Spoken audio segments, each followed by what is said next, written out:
All right, let's get right into it.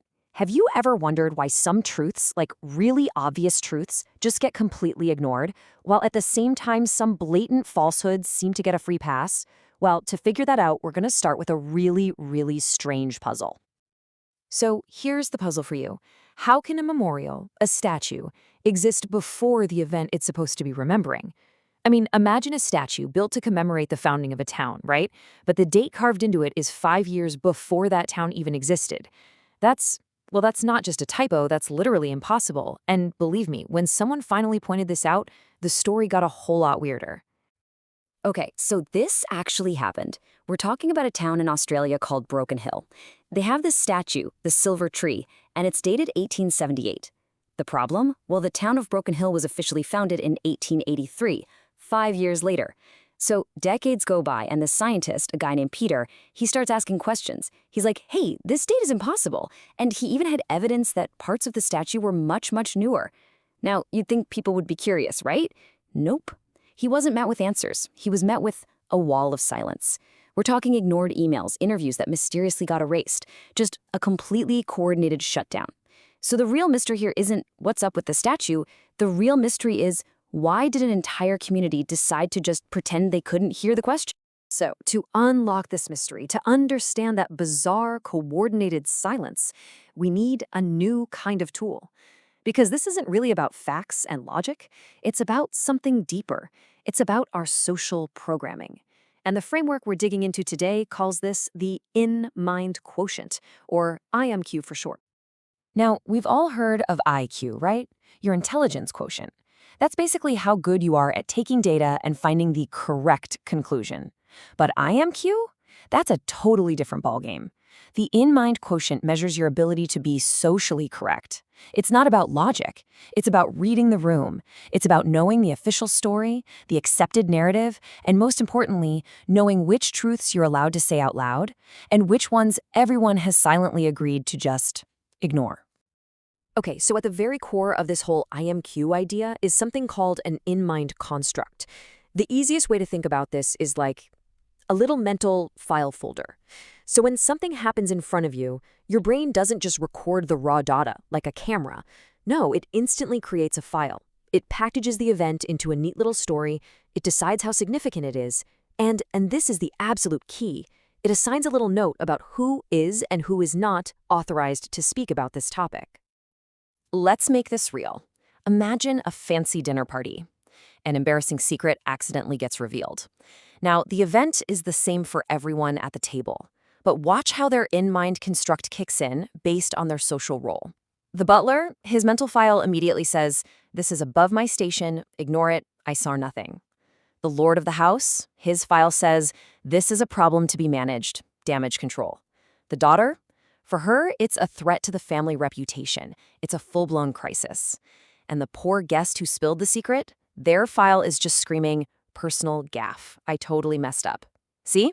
The exact same event, but four completely different realities based entirely on their social position. All right, so this whole framework boils down to three key archetypes, three types of people. And these are the roles that explain exactly what happened back in Broken Hill. And I'm willing to bet you're going to recognize these people from your own life, instantly. So first up, we have the unfiltered detector. This is your classic low IMQ person.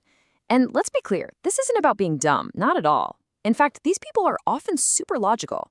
They're the ones who see that the statue's date is just plain wrong, and they just can't let it go. For them, logical consistency trumps social harmony every time. They completely missed the social cue, that invisible memo that went around telling everyone else to just shut up about it. Our scientist, Peter? A textbook detector. And here's a perfect, almost funny example. Picture a junior butler, right? And he observes, completely logically, but why would Sir Gerald be motoring to the shops at 2 a.m.? I mean, the observation is 100% correct, but socially, it's a catastrophe. He hasn't learned yet that some truths are not meant to be spoken. His low IMQ, his focus on pure logic, makes him a dangerous threat to the whole household's fragile, agreed-upon story. Okay, so on the complete opposite end of the spectrum, you've got the masterful gatekeeper. This is your high IMQ person. And make no mistake, they see the anomaly just as clearly as the detector does. They see the statue's date is wrong, but their first instinct isn't to point it out. it's to protect the system. These are the masters of reframing the issue, redirecting the conversation, or just flat out ignoring inconvenient facts to keep things stable. The officials in Broken Hill, the curators, the local media, they were all gatekeepers. Their job, as they saw it, wasn't to chase the truth, it was to protect the town's narrative. If you want a perfect literary example of a gatekeeper, look no further than Mr. Stevens, the butler from The Remains of the Day. He sees everything. He sees the moral failings of his employer, all the shady dealings, but he files every single one away in his mind under the label, "It is not my place. The dignity of service demands restraint." His incredibly high IMQ preserves the perfect illusion of the household, but it comes at this devastating personal cost. A whole life spent deliberately looking away. But wait, there's one more type. This one's a little different. It's the reflective system analyst. This person has what you might call meta IMQ. They're on another level. See, they spot the initial problem, the wrong date on the statue, just like the detector. But here's the twist. They also see the gatekeeper's reaction to it. That coordinated silence. To them, it's not a personal insult. It's another piece of data. They see the whole system in action, both the initial flaw and the social machinery that kicks in to cover it up. And, ironically, because they see the whole game, they often end up being the most marginalized of all. Okay, so we've got the weird statue, we've got our three archetypes, the detector, the gatekeeper, and the analyst. But now we get to the real mind-bending part of this whole thing, the deepest insight. Because it turns out the wall of silence in Broken Hill wasn't really a reaction to Peter's question about the statue at all. No, it was about something far more fundamental. And here it is. This is the kicker. The pattern of silencing Peter, of ignoring his emails, editing him out of the story, that had been going on for years before he ever said a word about that statue. This changes everything. Think about what that means. The system wasn't reacting to his observation. It wasn't filtering his idea. The system had already decided, long ago, to filter him. This whole process has a name. It's called cultural entanglement. And it's basically a pre-filtering mechanism that works in 3 steps. First, the social system assigns you a status. Are you an insider or an outsider? An expert or a crank? Step 2, that status is then used to filter you, the observer. Your label determines whether anything you say will even count. And finally, step 3, your observation is dismissed. Not because it's wrong, not based on the content at all, but simply because of who you are. The label you were given before you even opened your mouth. Just let that sink in for a second, because it's a really powerful and, frankly, kind of a chilling idea. The system isn't set up to filter dangerous ideas. It's set up to filter dangerous people. The observer is filtered before the observation is even made. The judgment is passed on the person, not the data they present. And this quote just sums it all up perfectly. The entanglement ensures that the butler is unheard before he ever speaks. It captures the total helplessness of it. In a system like this, it doesn't matter how smart you are, how well researched your point is. If the social system has already tagged you as the butler, as someone whose observations don't count, you are effectively silenced before you even begin.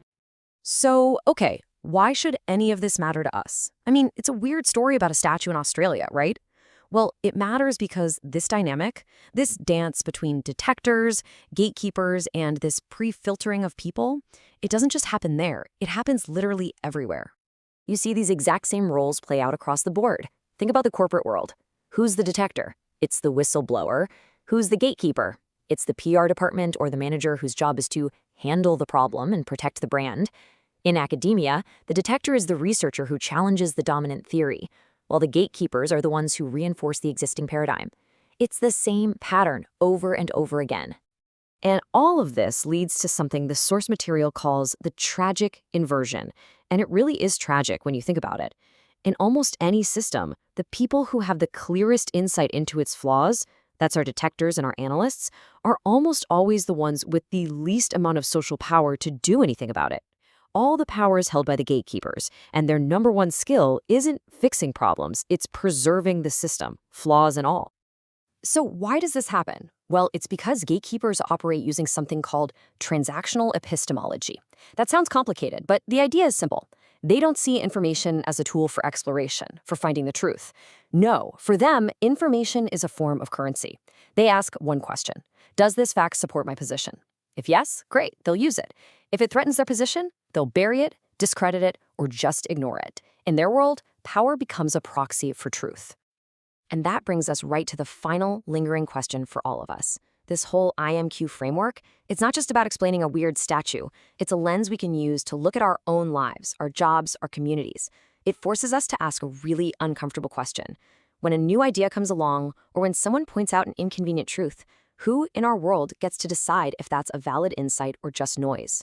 In our social world, who decides whose curiosity actually counts?